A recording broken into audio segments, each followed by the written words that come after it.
Naja? Suna don Allah su bani awa ɗaya.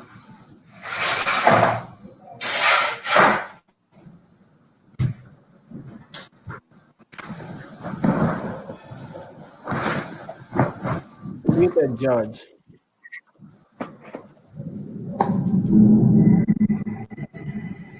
Sorry, everybody. Right, good morning. I trust you're all well, and welcome to this third webinar in the current ProPack webinar series.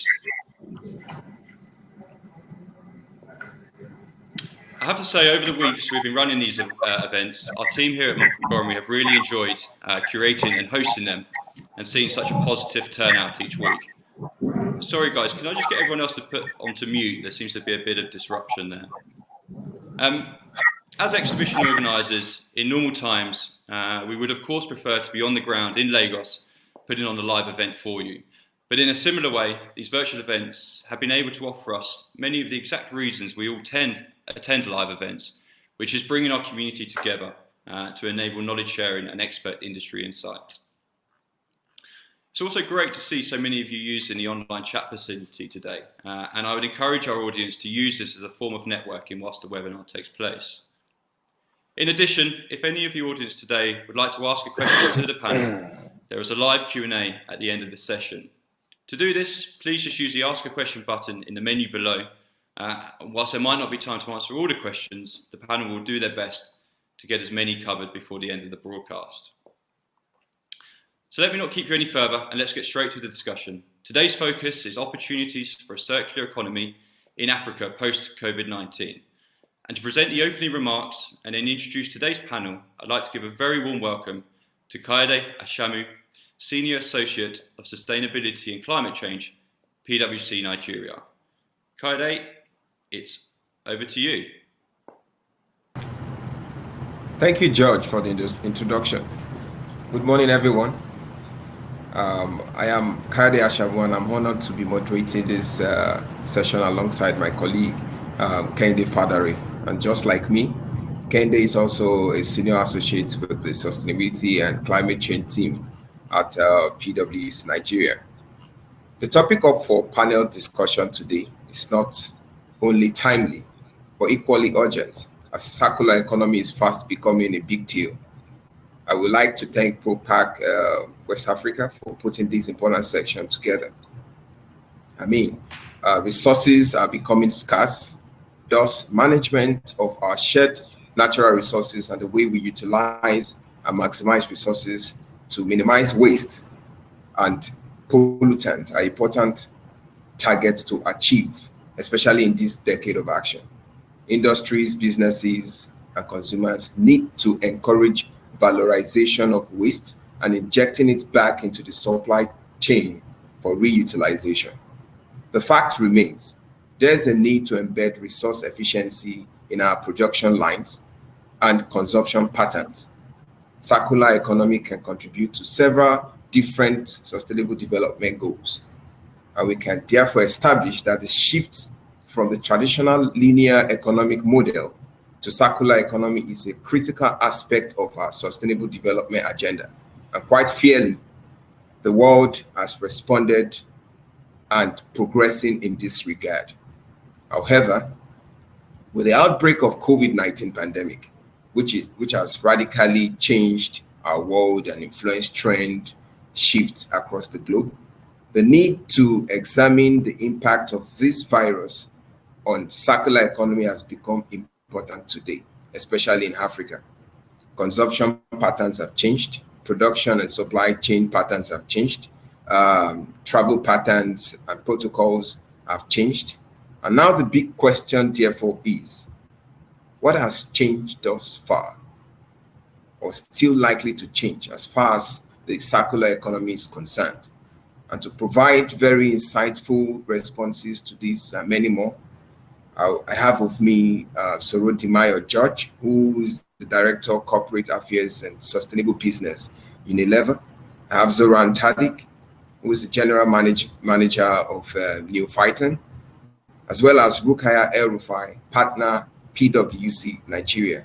they'll be sharing insights with us, pulling from wealth of their respective industry and consulting experiences.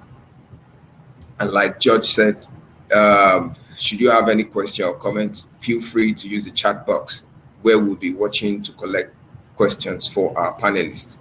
And with this, a very good morning to everyone present here, especially our distinguished discussant and organizer. I welcome you home. Over to you, Kende.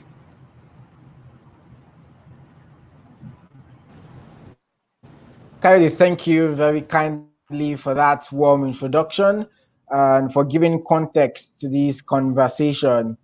I am very pleased to be moderating this session today. Yes, indeed, the coronavirus has in no small measure affected virtually all parts of our daily lives. Ageless routines, practices, processes, models are now being questioned. And today we would be focusing on the way the COVID-19 has impacted our circular economy ambition and how a post-COVID-19 circular economy is likely to look like. Today revolves around start with that circular economy is quickly permeating through global economies. Beyond end-of-life solutions, the sharing economy is continuously demonstrating the power to tap into waste to create value. And in view of this,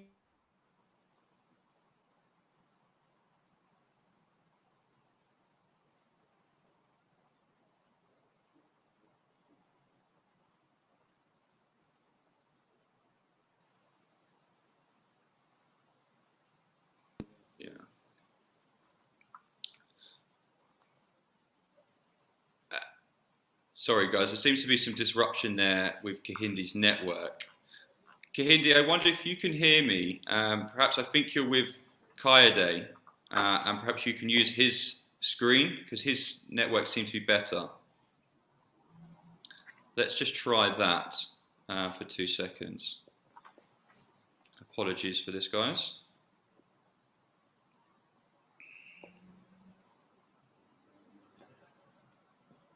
George, maybe some of the other panelists can step in before the connection is actually re-established. Yeah, I mean, if you guys wanted, Zoran, if you wanted to carry on, just whilst I try and get Kayode's and Kahindi back on, please do. And Rakaya as well. Yes, no problem. So I would give the stage first to the lady.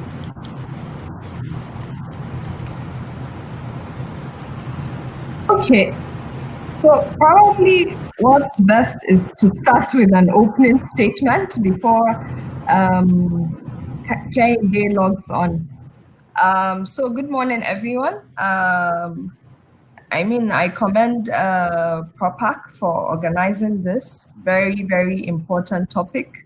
Personally, I'm actually very passionate about circular economy, so I'm really delighted to be here to discuss this topic with the distinguished panelist. So looking at circular economy from the African perspective, I feel Africa has actually a greenfield opportunity to actually go circular. I say this because many of our sectors are emerging and quite new. When you look at agriculture, probably not so much with FMCG, but when you look at our power sector, particularly in Nigeria and many other mining, there's a lot of greenfield opportunities to actually start off those sectors with circular economy principle. Africa doesn't have switching costs that are high. And when you look at many sectors, there's actually no need to create transitioning plans like, the more advanced economies. So, I feel, all sectors of Africa, within Africa, including manufacturing, that is, the one of the sectors where we're focusing on. They really need to look at the opportunities for closing the loop and, create that into competitive advantages. Certainly, an an area that would create, that inclusive growth and that green growth. So coming down to COVID, I mean, when you look at, recovery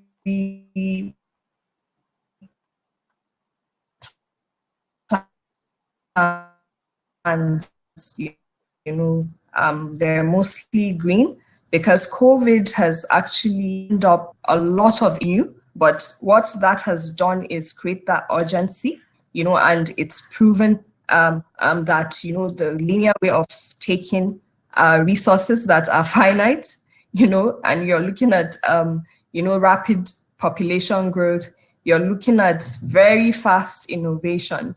And innovation comes out, a product is built around it. Before you know it, new technologies emerge. So it's really shortening, product life cycle.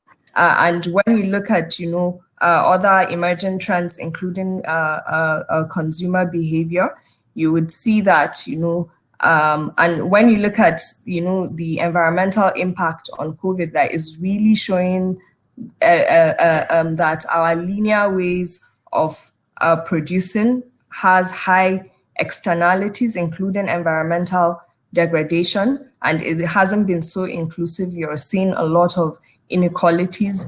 The lockdown has shown how large a vulnerable population, especially in Africa, so it's to look at closing the loops through the value chains, creating the connectors, putting in the symbiosis, and ensuring, jobs are created, opportunities emerge, and of course it requires a lot of innovation, a lot of research and development. So manufacturing players, they really need to look at how to innovate and turn, a circular economy into a competitive advantage for them. So let me pause for now. I hope I didn't go on for too long, unmoderated. So over to you. Thank you very much, Mukaya, for that insight. I would just like to ask Zoran Tadic, what would you say are the biggest challenges to embedding a circular economic model in this part of the world? Like Mukaya has rightly said, a couple of challenges, but what would you say are the biggest ones? So, hello to everyone.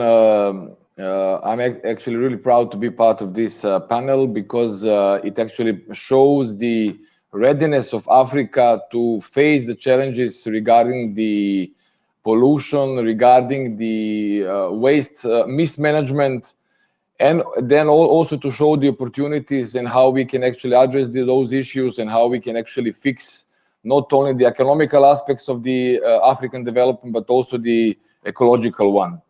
So regarding the challenges are, I would say, as the first and most important point is actually lack of right informations.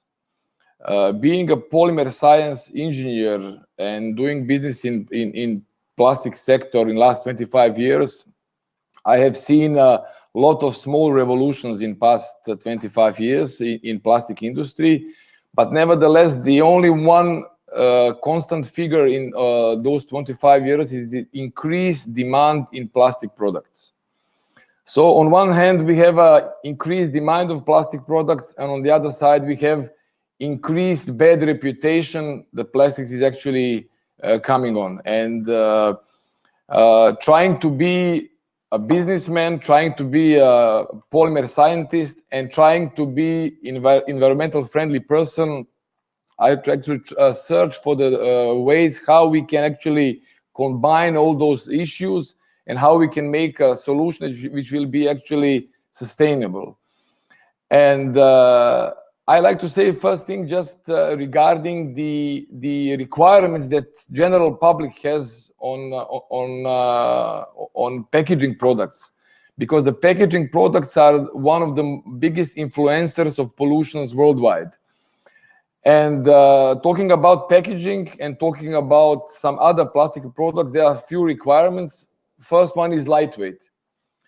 Then second one, it should be affordable. The third one should be design friendly. It should be reusable, and it should be environmentally friendly. So if we talk all these 5 aspects of the requirements that are actually placed upon the food producers, I would say that only plastic actually answers all those 5 requirements. So talking about challenges, I like to say one thing, that my first day in Lagos back in 2016 in January, I actually saw some guys cleaning the restaurant after the party on Saturday evening, the day before, and they were putting all this plastic waste into the ocean. And I was shocked. I said, "Sir, what are you doing?" And he says, "Don't worry, sir, it's going far, far away." And then I understood that some of the people in the world, not only in Africa, but worldwide, do not understand that we are one community. No matter how small or how big, the world is united. And all the waste coming into the rivers, coming to the oceans, is actually coming back elsewhere. And the main point regarding circular economy is, of course, to bring all those plastic waste back to the system. And talking about plastics once again, as I said, the problem of the plastic is not the plastic itself, it's actually mismanagement by the people. So the main issue, and I would say the main topic of this panel, should be how we can raise the awareness and how we can bring the waste, plastic waste, back into the system. And one of the solutions that actually I came up is that we should bring a price on a plastic waste. Living in Lagos in last 4 years, at least 1.5 to 2 months per year, and I feel myself like to being a Lagos person. I've seen that there is a day-to-day struggle of young people to survive, to get some money for the food, for the shelter, for everything in Lagos. And they are selling the water, they are selling the food, running across the rush hours in Lagos. But if we would put a price of, let's say, 1 penny or half of the penny for each bottle that person is bringing to the recycle center, then it's not going to be the waste, it's going to be the source of income. And this is one of the solutions how we can immediately solve the problem of the plastic bottles running around Lagos area. And by doing this, we will raise the awareness, because of course young people will say, hey, it's not a waste, this is not a garbage, it is the product and source of income. And by doing this, we will have a free labor doing job of collecting all this plastic waste, bringing to the centers, and one of these ideas can be actually handled within 1 or 2 years at maximum. So as I said, one of the main challenge how we can collect the plastic waste can be addressed with solution that I just proposed. Thank you very much. One key takeaway from that response revolves around plastics.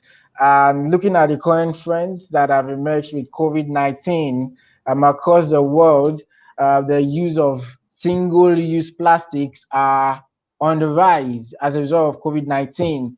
And as a result, I will direct my next question to Sotomayor George. For example, many restaurants around the world have, in order to slow down the spread of the virus, have resorted to using packaging options, which are mostly plastics. And a lot of companies across the world have also increased the production of plastic PPEs. So it appears like the post-COVID-19 world will be that filled with a lot of plastics. What opportunities would you say that presents, opportunities or challenges as the case may be, would you say that presents to companies like yours that have expressed commitment to embedding circular economy within your supply chain?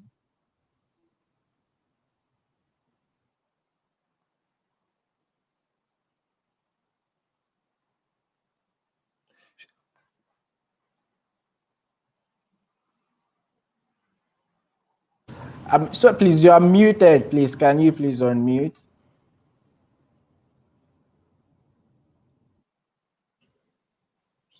Sorry, I was already I was already going on with my presentation. I'd said that good morning, and thank you for having me here this morning.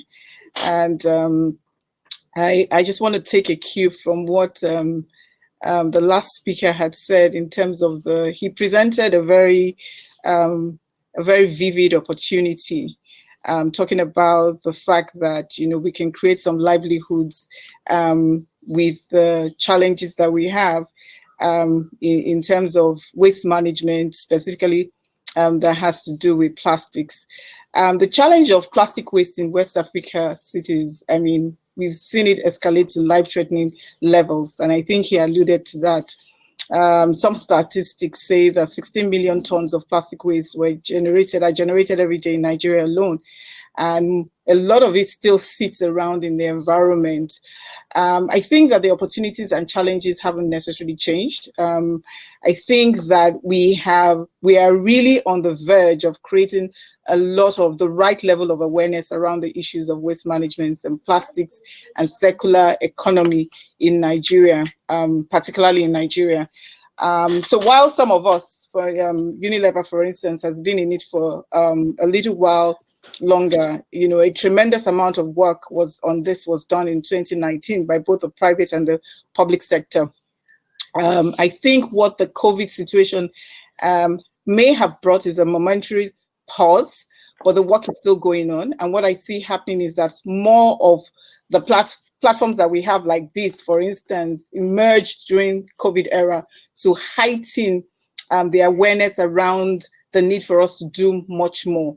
So the opportunities continue to persist, especially in what the last speaker had said, for us to be create a more inclusive approach to dealing with the plastic menace, the waste management menace. So a situation where we can not only continue to drive innovations through use of recyclable material or reduction in the use of plastics in manufacturing, or innovating decomposable materials, but also increasing collection for recycle, and by so doing, creating or sustaining livelihoods that may have been lost during this period. If I look at this, there are a few things that we can continue to do, which I see is one, use innovation to solve the problem of single-use plastics, like you said, and create alternatives for, you know, for single use. So we create more awareness around what companies should be doing. For instance, I did hear him allude to the fact that the boys that were throwing waste into the environment said they were going to go very far. So there's still a lot of more, you know, education for us to do. And I think there's need for us to then have a collaborative approach across all other sectors. But I think one of the things in identifying that opportunity through an inclusive business strategy or approach is the mindset that comes around it. And you know, we're all in Nigeria, you know how people who do collection are, you know how they're looked upon. So they're sort of like looked upon as, you know, it's a livelihood that is looked upon as you know, something that is not so sexy. And I think we also need to create a lot of sexiness around, you know, that inclusive approach. So I don't want to take too much time. The point is that the opportunities and challenges haven't necessarily changed, because we are just on the verge of starting, you know, something new in circular economy in Nigeria and in West Africa. A lot of work was done in 2019. I think that what we've had with the COVID is just a pause. There's a lot more knowledge creation platforms like the one we're having today, which have continued to talk about it. And so we're going to see much more work done. But one area that we have to really hone on in Nigeria and in West Africa is that inclusive business strategy approach, whereby through the circular economy, we're creating more jobs, you know, we're creating more livelihoods. And I think this is where, if we want to, for want of words to say, this is where the opportunity then lies. That is what we must do, and that's what we must focus on, creating more jobs through circular economy. Thank you very much. I think one point that echoes across board this morning already is the need for innovation when it comes to embedding circular economy into our business processes and opportunities generally.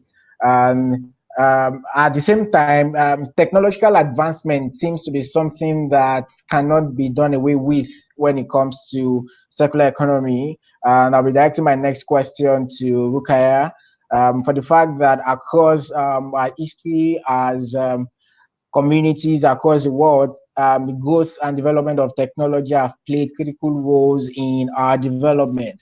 When it comes to circular economy, what do you think the private sector players like in Nigeria can do basically, and how do you think they can better leverage technology in advancing their respective circular economy ambitions? So, thank you very much, Kenny, for that very, relevant and important question.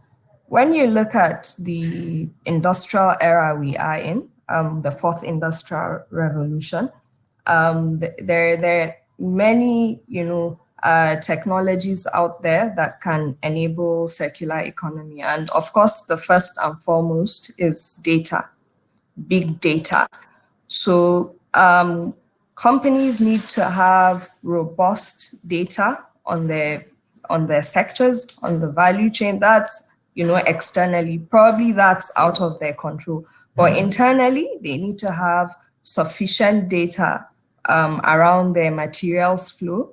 And, that would feed into, the innovation. It would inform how they can look back into their production process, how they can design products, and innovate around that. Then the second is, platforms. My fellow speakers just, elaborated on how, companies need to make sure whatever opportunities are harnessed are inclusive. And, circular economy needs the platforms that connect, between, the actors, between the companies and those. So even if you're turning waste to wealth, I think there's been a successful one in Nigeria that was even cited and as an example, in the compendium of successful use of technology, that Ellen MacArthur Foundation that has done so much in mainstreaming circular economy. They have played a key role in turning it from theory to practice, and it's around tractors, tractor sharing. You just spoke about sharing economies.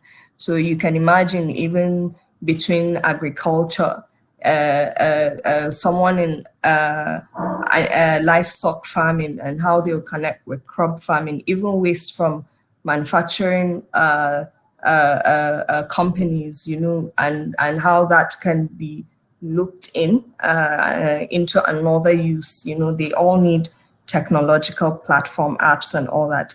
Then you have machine learning and Internet of Things, artificial intelligence. If you have robust data, you can actually build machine learning to support your R&D and material use. And you have blockchain that is proven to be very useful for responsible sourcing. So you look at mining, and other sectors that the responsible sourcing is very important for that sector.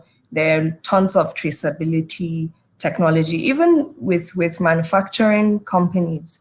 You want to keep exploitation, child labor, and so on out of your supply chain. So that also plays. Then you also have robotics. There's a very successful example of Apple with with collecting back the phones, and they have a plant that the robots decompose and recycle, the for recycling the materials. So, but beyond that, there's still a whole lot of innovation that needs to happen with the products. But it's to look at those emerging tech out there, and you ensure you leverage on it. And there are so many more. So let me hand over to you. Thank you. Okay, thank you. Zoran, what Ukaya has done now is to create the big picture around what technology can do when it comes to circular economy, and maybe not necessarily in West Africa or Nigeria, as the case may be, but these are the potentials around technology and circular economy. What challenges would you say businesses and individuals are likely to face when they attempt to embed some of these technological innovations in their circular economy ambitions in these parts of the world? Somehow I felt that you said that Nigeria is still not ready for the high tech. I felt somewhere in your question this notion, but I would completely disagree. Main point for all developing countries is to understand that they cannot go step by step. They can jump three steps ahead in order to reach the level of developing countries. And regarding technology, it's quite easy and quite simple how you can immediately become technology leader in Lagos. You simply have to buy the best equipment. Buying the best equipment means biggest investment, biggest capex in the step number one. But already in step number two, after 2 or 3 or 5 months, you will use less energy. Your cycle time of the production will be shorter. You will do it on a smaller footprint, and you will bring the best technology available currently in the world to your home market. In order to be successful, of course, you have to be surrounded with the successful people and successful partners. And being the owner and the GM of the engineering company from Europe, from Serbia, our main strategy always has been to choose only the best possible partners in certain areas. So therefore, we actually teamed up with Engel. Engel is the world leader in production of high-class injection molding machines. And most of the food packaging products are being produced on injection molding machines and mainly on Engel machines. So just to make a short example of what Rukaya just said about bringing Industry 4.0, bringing robotics, bringing big data, we already are doing this as we speak. So for instance, the biggest demand, of course, is in food packaging in Nigeria, and it's the biggest opportunity for suppliers of the high-tech machines. And we are just finishing the big projects with the Unilever company where we are going to supply the packaging solution for the cheese, for the dairy products, and everything will be absolutely high-tech. Everything will be done through robots, and nobody will touch the final product before it's actually packed and bring to the food factory. This is one of the main points. So the company Upfield that is actually buying this system, it was insisting that everything has to be fully automated and everything ultra high hygienic standards. So reaching to the high technology is not that complicated. And I would say that the West African business communities have to go immediately 2 steps upfront and decide to buy only the biggest quality, highest quality. Of course, it will need the support from the government. It will need support from the banks, which is, of course, we all know working in Nigeria is not always that easy. But there is also a solution for the financial issues. Being a member of Austrian Trade Chamber, we are offering a lot of solutions through Austrian Control Bank, where in order to buy the top class equipment from Austria, you will be able to get financing over 5 years without any additional insurances. So if your papers are fine, if your profit ratio is fine, you will be able, with a 20% down payment, to buy the top class equipment and to apply the top class solution within a matter of 4 or 5 months. And this is the key point. A on the last year K show in Düsseldorf, which is the biggest trade show for plastics in the world, Engel presented the highest class solution called skin melt, where the waste plastic has been injected inside of the body of the plastic product. It was a bottle crate for the beer bottles. So a percentage of the waste plastic in these parts were like more than 50%. So that means we already have solutions today where we can use the waste plastic which can be found on the streets of West African cities and inject it directly into the production of the new parts. And that is one of the key solutions how we can do it. But as I said, the main step and main mindset that has to be adopted by all the business participants in West Africa is that only solution is the best technology, best quality equipment, and most sustainable equipment. Okay, thank you. I think if there's a central point that keeps resonating across all of your responses, it's going to be around innovation. The fact that innovation is critical to achieving our circular economy ambitions. And I would just like to ask Mayor George, taking waste management as a case in point, what innovations do you think can be infused into waste management to further embed circular economy in this part of the world? Sorry, can you repeat that? So I'm asking innovations around waste management that are likely to take us closer to achieving our circular economy ambitions. Okay, I think we've said a lot, and if I look at it again, I mean, if I look at everything that we've said in terms of innovation, I really it's very important for me to look at waste management in terms of two things first, in my opinion, which is one, the local recycling infrastructure that is available here. So what kind of infrastructure do you have readily available? And, I think that, I hope I'm not, Zoran, if I'm correct, Zoran had alluded to some financial difficulties, that we might have in terms of accessing the kind of loans that we want to be able to grant to entrepreneurs, who might likely want to go into this area. The fact that those who are granting the loans might not necessarily be aware of the viability of the projects that they're currently looking into. So it's very important for us to look at what is available here in terms of the recycling infrastructure. And from the work that we've been doing in Unilever locally, this is an area that we've started looking into in terms of, the readily available infrastructure that can help.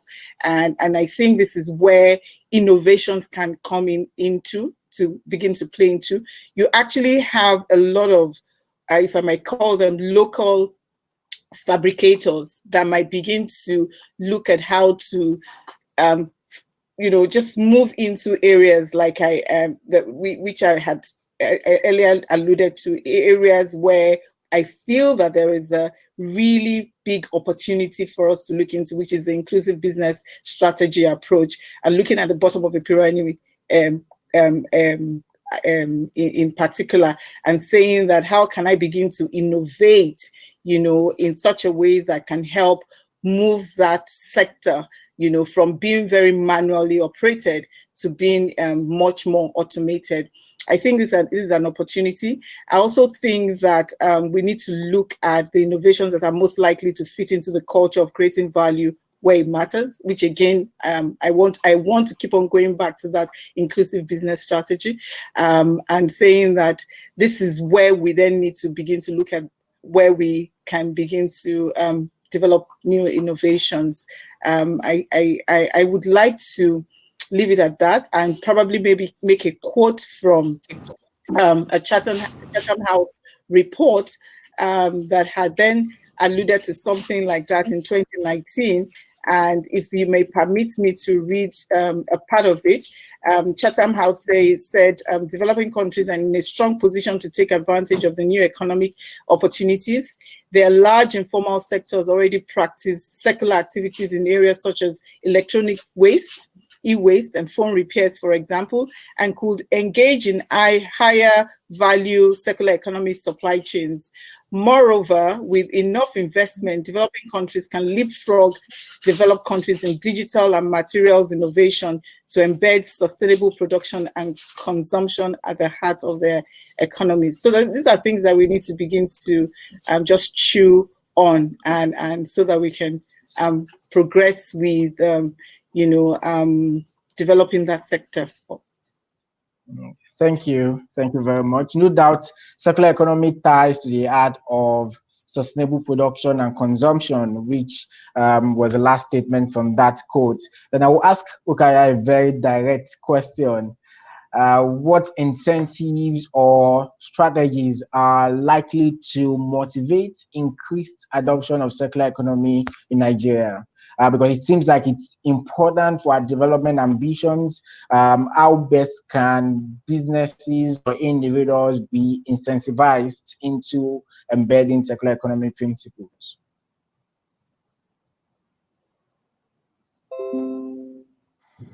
Thank you so much, Kenny. With incentives, I can go straight into that, but there's a broader ecosystem that needs to be in place.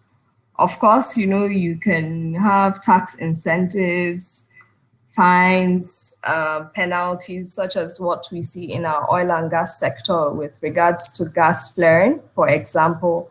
There can be bans like, we're seeing plastic bans are across Africa. There can be, charges. There can be excise, from the customs end. But, there's much more that governments can do beyond even just Nigeria. African governments can do to actually garner that collective action for accelerating circular economy in Africa. The first is with the visioning. Finland, has done a country roadmap for circular economy, so it's very easy for people to key in. EU has done an action plan. So I believe, government can actually set that blueprint. There's actually a state in Nigeria that has done an industrial plan based on circular economy, and they looked at the value chains of the sectors they've prioritized, and, they took a circular approach, and they even measured the gross value add to GDP from just converting waste, in those sectors to value addition. Then there's of course, engagement. And I would like to bring in the SDGs here, SDG 17. Now governance is no more a government-only affair. It's PPP-led. Nigeria has seen the response from private sector on SDGs have been very, very good from the private sector. So, even to engage the relevant stakeholders, and to call for that action, for that collective action, for the partnerships. Then, of course, with creating some financing around some of the infrastructure, for example, we just spoke about, the recycling infrastructure, for example. But I'm actually hopeful that Nigeria would get to actually embed proper circular economy where we design out waste and pollution. So we're hoping in the long term that even what is produced, the end life is cradle to cradle, and the worst case scenario is compostable, even if it's not going to be looked back. There's a regulatory part and the urban management as well, where government can, with better planning as well, so that's the wider ecosystem. But incentives would work if they would enforce it, because we have very low tax morale. Unfortunately, in Nigeria, I don't know how effective incentives would be, probably maybe with financing and financing business models or initiatives that a private sector have, and kind of creating that enabling environment would go a long way. Thank you. Okay, thank you. Thank you very much, Kaya. There's a question for Zoran by David. He noticed that your presentation emphasized a lot on automation, and he was concerned about the social aspect of it. I guess this speaks to debates around technology taking up jobs and all. So his question is, how would you advise a balance is maintained when it comes to making technology a critical part of circular economy while not taking away the social responsibility of job creation? Yes, it's a very good question, and the usual concern of the local employers is, does increased automation decrease need for the job creation? And this is how I would like to paraphrase. Of course, in the first step, if you bring more efficient machine which is able to produce more products per minute, then of course then you don't need 2 machines, 3 machines, and then of course you don't need 2, 3, or 4 guys handling those machines. So we have actually opposite requirements. On one side, we like to be more sustainable and less CO2 emission, or to be more energy efficient, and on the other side we want to create jobs, and these are 2 things which sometimes collide to each other. But in order to be able to address the ecological aspects, of course, you have to go into the more efficient equipment and more ecologically friendly equipment. On the other side, people that anyhow do not have a job anyhow, they have to find a ways to educate themselves, and of course to find a way how to create new value through the circular economy. As I said, bringing all this plastic waste is one of the solution. Working at the recycle centers is a second solution. Educating, promoting the ideas regarding circular economy can be one of the solutions. But most importantly, we have, regarding packaging itself, we don't have a local producers on a high-tech level at the moment in Nigeria. Most of the packaging is being produced elsewhere and then imported to Nigeria. By localizing more production in Nigeria, we will have a less CO2 footprint, because we will not bring the parts from Europe or from the United States or from South Africa, for example, to Nigeria, but we are going to produce it locally. Opening more production facilities will create more jobs, and this is the key point. We don't have a high-tech packaging industry currently in Nigeria, especially for the food packaging, like in-mode labeling and those kinds of technologies.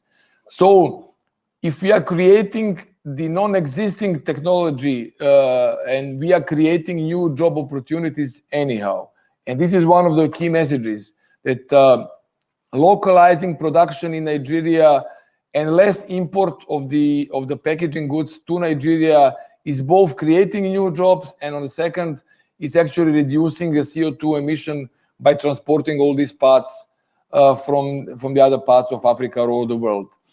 Talking about PET, for example, we know that Coca-Cola decided recently that all the packaging in next 5 years will be in a PET bottles, the plastic bottles that we see in all the supermarkets.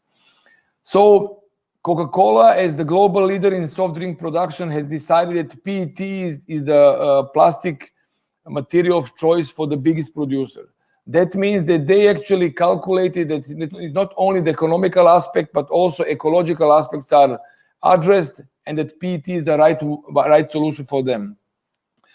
Most of the people that actually are advocating against plastics and advocating for glass or advocating for aluminum cans, they do not advise properly the public on advantages of using plastic, because the main advantage of using, for example, PET that Coca-Cola decided to use is that once the bottle is produced, it's going automatically to the filling station and you have the final product packed. In case of glass, you have to make the glass, which is 10 times heavier. Then you have to use a hot water and the detergent to clean up this glass bottle. Then you have to fill it in, and then you have to spend much more on gas and on bigger trucks to transport glass-packed products. So this is one of the main points also regarding the ecological aspect of the circular economy. Plastic is 100% recyclable. And our Italian partner called SIPA, which is producing machines for the PET bottles, has just recently developed a system which can recycle 100% of plastic waste into the new plastic bottles. And this is really the best. You have the localized production, you have the local guys bringing the plastic waste, washing the plastic waste, and immediately feeding into the production of the new packaging, which is going to be filled in again in Nigeria. So the complete circular economy means not only circular from the ecological aspect, but means it's circular within borders of Nigeria or Ghana or West Africa itself.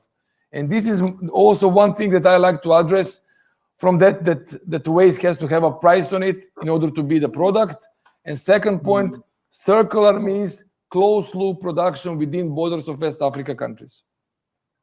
Okay, thank you very much. From your response, it appears like it's a win-win. It's a win-win.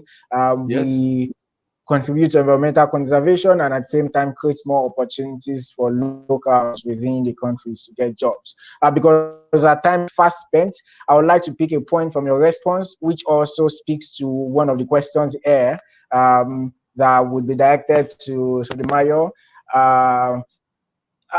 Joby Matthew thinks that the FMCG sector in West Africa are not doing enough awareness or personalization or campaigns about circular economy when compared to the rest of the world. So I would like to ask you what public engagement or awareness creation opportunities do you think would be effective in influencing consumer patterns towards embracing more of circular economy principles?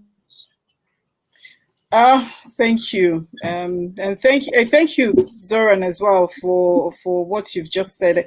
And I agree, Kehinde, you keep on calling me Soromi Dayo. My name is Soromi Dayo. I've been laughing here. I've been having a lovely time laughing at my brother, my Yoruba brother, who seemingly doesn't know how to pronounce my name, but it's so cute. Thank you very much. But I just wanted to say that, yeah, just back to what Zoran was saying, yeah, it's a win-win. Quick one, it's a win-win. I think there are ways we can map out where automation can then play a greater role and where we can then use a lot of more human labor. So because Nigeria, with the kind of population that we have and the incidence of poverty, obviously that's a point of consideration. But having said that, I think that, look, we're just starting. Like I said when I was opening, 2019 was a critical year for us in terms of circular economy. A lot of things were done, policies from the Ministry of Environment, NESRA coming in.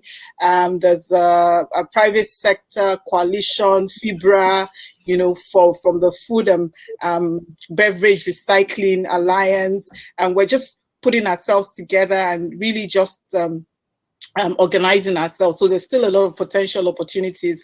Companies like Unilever, and everywhere that I speak, I hear Unilever and Unilever. We've really gone further. We started the work that we're doing in terms of waste management and specifically plastics in 2014. And last year we've been working with an organization called Recyclers, and we then decided to go into a lot of awareness building, because we found out that the awareness, again, like what Zoran had said, wasn't very high. So people don't know when they dump waste that that's money they're dumping or that's wealth that they're dumping. And they're saying that, you know, it's going to go far. They don't understand. So we need to do some awareness creation. Unfortunately, COVID truncated that and we had to claw back. But the you know, the communication strategy around circular economy has to be varied. So it has to be varied at the bottom of the pyramid. The strategies have to be different. You know, you have to look at the different channels by which you can carry out that communication strategy. It's much more better, but more expensive if it's very inclusive from door to door, explaining to people, maybe by use of the local agencies, you know, the waste management agencies, to then begin to educate people from door to door about how to manage their waste and, you know, about recycling, about how, you know, there's an economy there. That's an option. Radio is an option that is mass. At the very high premium level, obviously people are more educated, so you can look at channels, your digital channels. So there are various ways, depending on where we're focused on, right, to be able to create that massive awareness. But I do hear you when you say that a lot hasn't been done, but we then need to understand the stage at which we are in West Africa. And the reason why we're here on this platform is because we believe that there are opportunities to be harnessed. There's opportunities for more collaboration and for more work. And you'll see that coming up in the next couple of years. You know, I think we got like Kendi earlier said, I think we were sort of like, there was a momentary, there was a pause, you know, because of COVID, but there's still a lot of work still going on and partnerships being formed. So, Kenny. Thank you very much. Okay, now thank you, Somidayo. Now I get it well. Okay, so I would like to pick a statement from what you just said and direct a question to you. Okay, I know our time is fast spent, so if you can just respond in 1 minute, then I'll give us all 30 seconds each to make a final statement. So I know partnerships and collaboration is critical, and I was so happy when you had mentioned FBRA earlier. It's critical to advancing circular economy ambitions anywhere, West Africa or any other part of the world.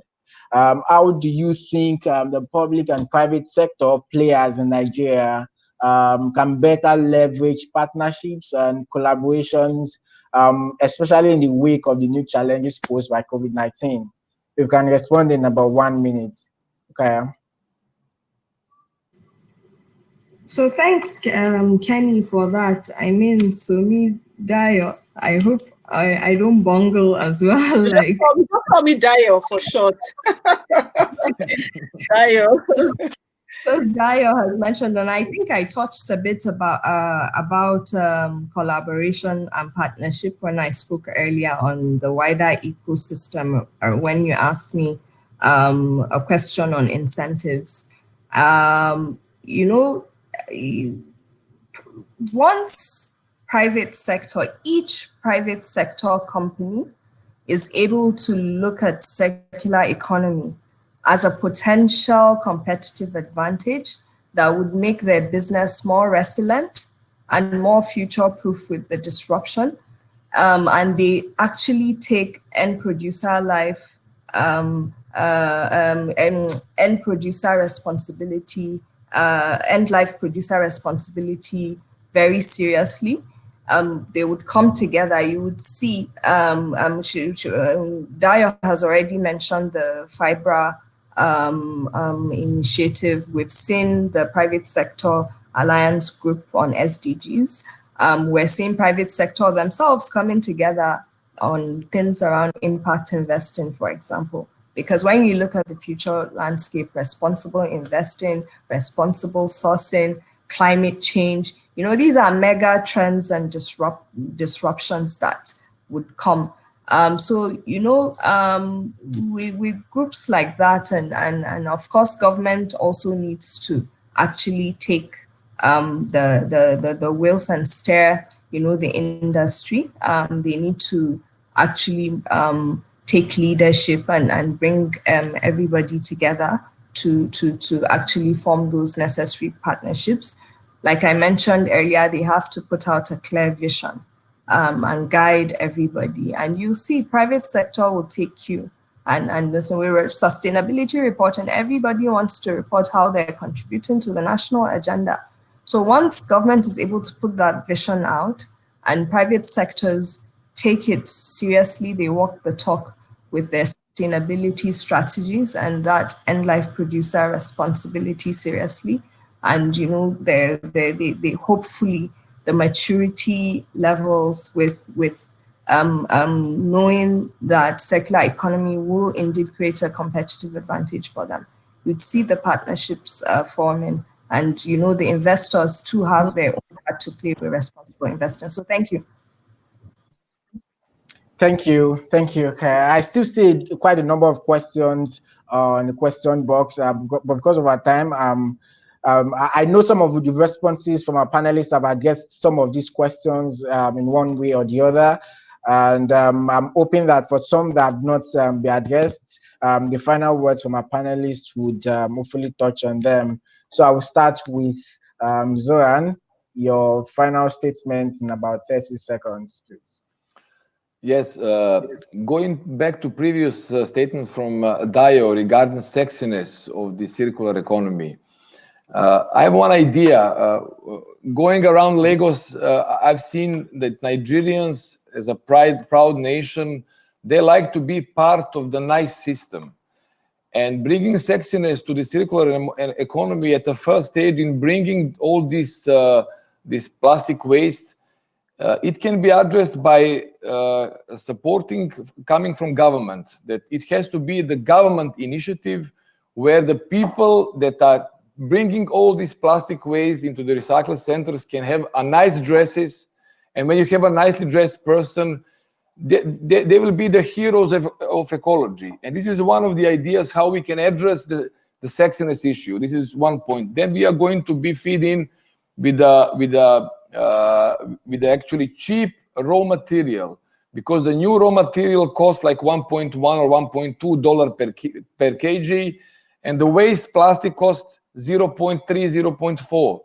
So that will help from one hand to job creation and protecting the environment. On the other side, producer will get the cheap raw material, and then the complete package of, for example, Coke bottle will be cheaper. So then we have extremely win-win situation that everything stays within Nigeria. We have a job creation and we have a solution.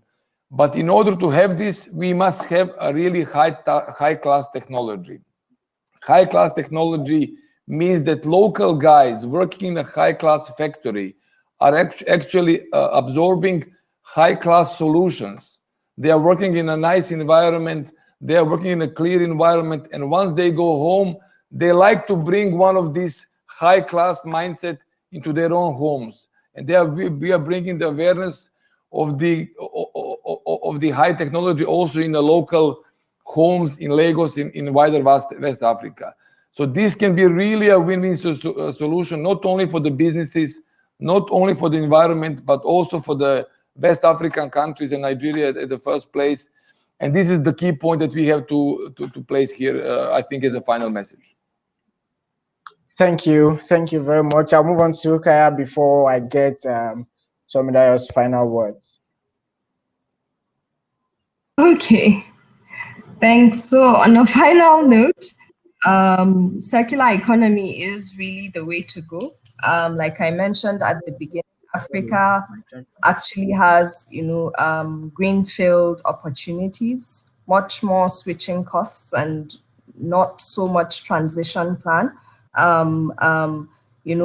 Circular economy would design out the waste. It would reduce pollution. There's a lot of innovation that would create that much needed jobs and green growth, inclusive growth. But of course, private sector and public sector all have their parts to play. For private sector, they need to take sustainability seriously. They need to act it. They need to walk the talk beyond creating strategies and reporting. They need to get it to integrated thinking and take end life producer responsibility seriously, especially with major, manufacturers of plastic waste or whatever waste, that comes from their production process. For public sector, it's to create the vision, to put in the right regulations and to be able to enforce it. to also, create that enabling environment, because there's a lot investment that needs to happen to even get out the plastics and other wastes that are already existing, and also, incentivize, innovation and business models that would help solve these phenomena around, plastic waste, other wastes, and pollution. Thank you very much. Thank you. I think Somidayo's network had a bit of an issue. Okay, she's back. Okay, just a moment. I'm hoping to get her on. Okay, she's back. Somidayo, over to you. Your final words, please. I think I'll just adopt what Zoran had said. And first, let me thank everybody. Rukaya, good to see you here, and Kenny. But I think I would just like to adopt what Zoran had said. I think we need to do something about the silliness of, of the participation of people, a lot of people in the circular economy at the bottom of the pyramid. And I would like us to take that as one of the action points that would come out of this session, so that COVID allowing, that we may be able to do something about that in terms of looking at the incentives and the opportunities, and how to make it something much more acceptable culturally, maybe sometime next year. So that would be my closing and final words. Thank you very much. And it's been a lot of insightful comments and everyone, and as the fact that our final words captured what the call to action is. And I think if there's anything I would take away from this turn, it revolves around the need for innovation as far as circular economy is concerned, and the need to make circular economy a lot more attractive for everyone to embed and embrace. And as well, the fact that technology is critical to advancing our circular economy ambitions.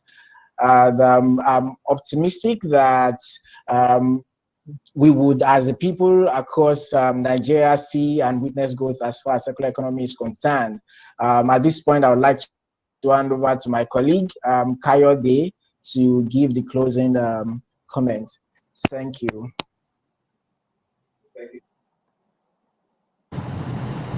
Thank you, Kendi.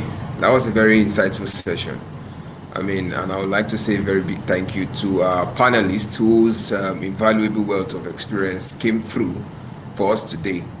And just as I have, I believe you have all gained one or two important learning points from this session today. And it's clear, this is the dawn of a new normal. And achieving economic growth and sustainable development requires that we urgently need to reduce our ecological footprint by changing the way we produce and consume goods and resources. And through innovation, partnership, shared actions, and as well a collective sense of responsibility, manufacturers and consumers will be playing vital roles in making sure that the journey to a circular economy is much faster. Our mind is a garden. Our actions are seeds. We can grow flowers or we can grow weeds. Our thoughts, every thought we think will create our future. Hence, there are two paths before us, the linear economy and the circular economy. We have to think of the one that makes cities and human settlements safe, resilient, and sustainable. Even in the face of this pandemic, your choice starts with a mindset shift. I also like to thank ProPac West Africa for putting together this webinar to collaboratively discuss opportunities around circular economy in this part of the world. And at this point, I would like to hand over the baton to George, like I don't have any option. Thank you very much, everybody. Thank you, Kayode, and thank you all. I thought that was a really interesting and informative session. For me, getting a first-hand expert insight, as we've had this morning, goes a long way in gaining a better insight into what is such an important topic globally, but especially in Lagos and Nigeria, where a fully functioning and effective circular economy within the manufacturing industry could be life-changing, both for the industry and for the country as a whole. Okay, we've run over a little bit now, so I'm just going to say our thank yous. On behalf of Montgomery Group, I'd like to say a huge thank you to Kehinde Fadare and Kayode Ashamu, both Senior Associates, Sustainability and Climate Change, PwC Nigeria. Rukaya, Partner at Sustainability Climate Change, PwC Nigeria, thank you very much. I'm going to play this safe and just go with Dio George, Director, Corporate Affairs and Sustainable Business for Unilever Nigeria PLC. I think she's just left with her network, but as lucky we could get her on for that discussion. And of course, Zoran Tadic, General Manager, Neophyton, thank you very much. Thank you all for coming. For everyone that was listening in and would like to watch the webinar again, the session will be available on our ProPack West Africa website very shortly. And this is in addition to the 2 other webinars we've had in this series, which are online now as well. Our next webinar, we have one more in the current series, will be held in 2 weeks' time on the 7th of October, which focuses on the print industry and the opportunities post-COVID-19. And I really hope you can all join us for this. And lastly, before I go, whilst we have the 4th webinar in 2 weeks, this is our final in our current collaboration with PwC Nigeria. So I would like to say again, a huge thank you to Rukaya and the entire sustainability climate change team who have moderated and taken part in this series. They're undoubtedly some of the finest experts in the industry, and it's been a pleasure working with you all over the past few weeks. So until our next webinar in 2 weeks, thank you again to our audience. Thank you again to all our speakers, and we look forward to connecting with you on the 7th of October. Have a great day all. Thank you very much. Bye-bye. Thank you. Thank you, bye. Yeah.